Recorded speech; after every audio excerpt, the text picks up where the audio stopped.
நம்ம வினைகள் எல்லாம் தீர்க்கிற விநாயகருக்கு எப்படி மனித முகம் இல்லாமல் யானை முகம் வந்தது அப்படின்ற புராண கதையை இந்த காணொளியில் நம்ம பார்க்கலாம். ஒரு முறை கைலாயத்தில் சிவபெருமான் ஆழ்ந்த தவத்தில் இருந்தார். அப்போ பார்வதி தேவி தனிமையை உணர்றாங்க. அதனால தனக்குன்னு கூட யாராவது இருக்கணும் அப்படின்னு நினைக்கிறாங்க. அப்படி நினச்சிட்டு அவங்க நீராட போகிறப்போ அங்கே இருந்த மஞ்சளையும் சந்தனத்தையும் மண்ணையும் சேர்த்து ஒரு உருவத்தை உருவாக்கி அதுக்கு உயிர் கொடுத்து அதுக்கு கணபதின்னு பேர் வைக்கிறாங்க. அவர் தான் நம்மளோட பிள்ளையார். அதுக்கப்புறம் அப்படி பேர் வச்சோடனே அவரை தான் கூடவே வச்சு வளர்க்குறாங்க. தாய்க்கு எப்பயுமே காவலாக இருக்கார் கணபதி. அந்த மாதிரி ஒரு முறை காவலாக இருக்கும்போது உள்ளே யாரையும் அனுமதிக்கக்கூடாது அப்படின்னு சொல்லிட்டு பார்வதி தேவி நீராட போகிறாங்க. அந்த சமயம் தவத்திலிருந்து சிவபெருமான் வர்றாரு. அவ்விடம் உள்ளே நுழைய முற்படுறாரு. அப்போ விநாயகர் அவங்கள தடுத்து உள்ளே போகக்கூடாது, பார்வதி தேவி நீராட சென்றிருக்காங்க, அவங்களே அனுமதிக்கலாம் அப்படின்னு சொன்னால் மட்டும்தான் நான் அவங்கள அனுமதிப்பேன் அப்படின்னு சொல்கிறாரு. அதுக்கு சிவபெருமான் நான் பார்வதி தேவியோட கணவர் தான், நான் உள்ளே போகிறதுல எந்த பிரச்சனையும் இருக்காது, பார்வதி தேவி ஒன்றும் சொல்ல மாட்டாங்க அப்படின்னு சொன்னாலுமே அவர் ஏற்க மறுக்கிறாரு. அவர் தவத்தில் இருந்த சமயம் பார்வதி தேவி கணபதியை உருவாக்குனனால அவருக்கு தன் தந்தை தான் சிவபெருமான் அப்படின்றது கூட அவருக்கு தெரியலை. அதனால பார்வதி தேவி சொன்ன வாக்கை காப்பாத்துறதுக்காக அவர் சிவபெருமானை உள்ள அனுமதிக்கவே மாட்டேங்கிறாரு. அதனால கடும் கோபம் வருது சிவபெருமானுக்கு. உடனே அங்கிருந்த பூத கணங்களை அழைச்சு இங்கிருந்து விநாயகரை அகற்றுங்க, நான் உள்ள போகணும் இப்போ அப்படின்னு சொல்றாரு. உடனே விநாயகரோட பூதகணங்கள் சண்டை போட ஆரம்பிக்கிறாங்க. ஆனால் அவங்களெல்லாம் எதிர்த்து சண்டையிட்டு அவங்கள அங்கிருந்து பூதகணங்களை விநாயகர் விரட்டி விட்டுறாரு. இதனால இன்னும் கோபம் அடைஞ்ச சிவபெருமான் என்ன பண்ணுறாரு, தன்னுடைய சூலாயுதத்தினால விநாயகரோட தலையை வெட்டிடுறாரு.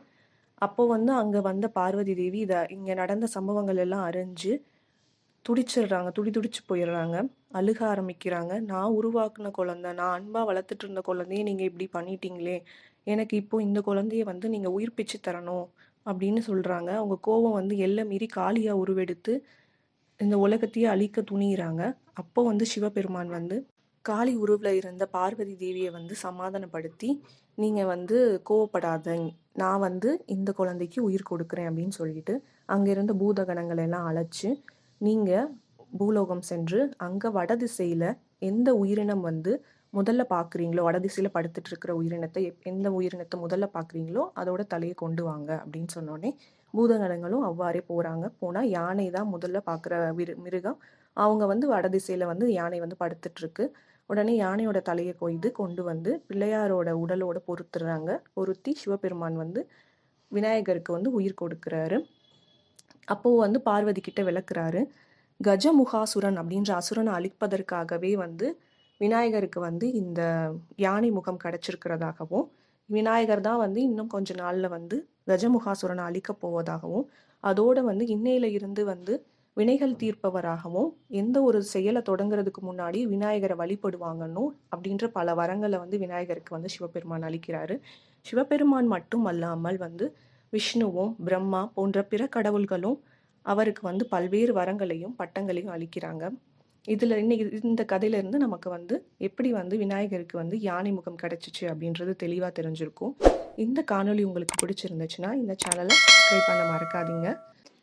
இந்த நாள் தான் விநாயகர் சதுர்த்தியாக கொண்டாடப்படுது. டிவைன் லவ் சேனலின் சார்பாக பார்வையாளர்கள் அனைவருக்கும் விநாயகர் சதுர்த்தி நல்வாழ்த்துக்கள். வேறொரு காணொளியில் உங்களை அடுத்த வீடியோவில் சந்திக்கிறேன். நன்றி.